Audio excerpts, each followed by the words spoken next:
Fala galera, a dica de hoje, gente, é de direito constitucional. Mais uma vez eu vou falar de perda de mandato de parlamentar, gente, porque hoje, no dia 22 de agosto de 2018, a mesa diretora da Câmara dos Deputados editou um ato, o ato da mesa diretora número 239 de 2018, para declarar a perda do mandato do agora ex-deputado Paulo Maluf. Veja bem, eu não falei em cassação do mandato, foi declaração de perda de mandato, gente, com base no artigo 55, parágrafo 3º da Constituição.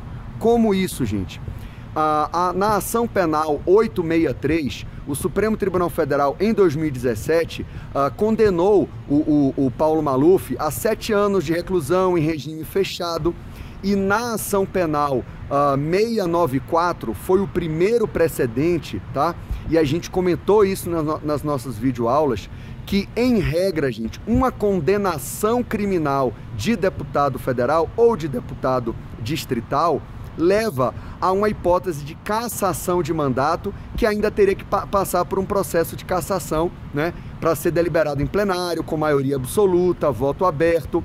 É o que está no artigo 55, parágrafo 2º da Constituição. Em regra, condenações criminais de deputado leva a uma hipótese de cassação de mandato que depende da deliberação de plenário. Só que na ação penal 694 e nesta ação penal 863, tá? No primeiro caso foi um deputado do Rio de Janeiro, agora foi o deputado Paulo Maluf, em que o Supremo entende o seguinte, e isso deve ser aplicado, por exemplo, a deputado distrital.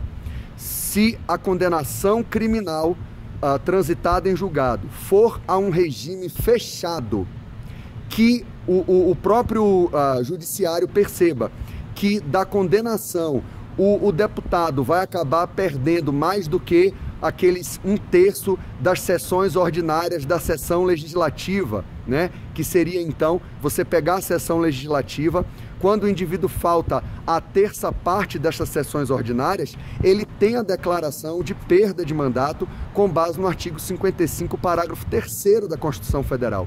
E foi essa a tese criada pelo Luiz Roberto Barroso, aplicada por Edson Fachin nessa ação penal 863, tá?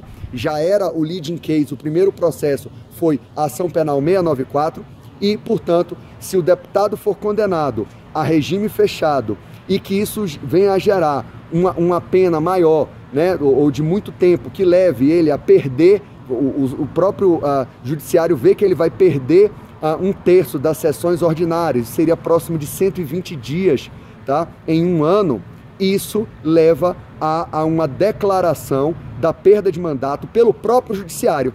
E foi o que o judiciário fez, leia essas duas ações que eu citei, e aí o próprio judiciário já oficia a Casa Legislativa para que a mesa diretora apenas declare a perda do mandato, que já foi declarada no próprio judiciário, na própria decisão que condenou criminalmente o parlamentar. Então, nesses casos de condenação a uma pena privativa de liberdade em regime fechado, que leve o deputado a perder mais do que 1/3 das sessões ordinárias de uma sessão legislativa, o ministro Luiz Roberto Barroso chegou a falar de 120 dias, não é bem 120 dias, 1/3 das sessões ordinárias, mas isso foi algo dito nesse julgado da ação penal 694. Quando isso acontece, não é uma mera hipótese de cassação de mandato parlamentar, que ainda depende de uma decisão de plenário, mas já é uma hipótese de mera declaração de perda de mandato pela mesa diretora com base no artigo 55, parágrafo 3º. Então o que aconteceu hoje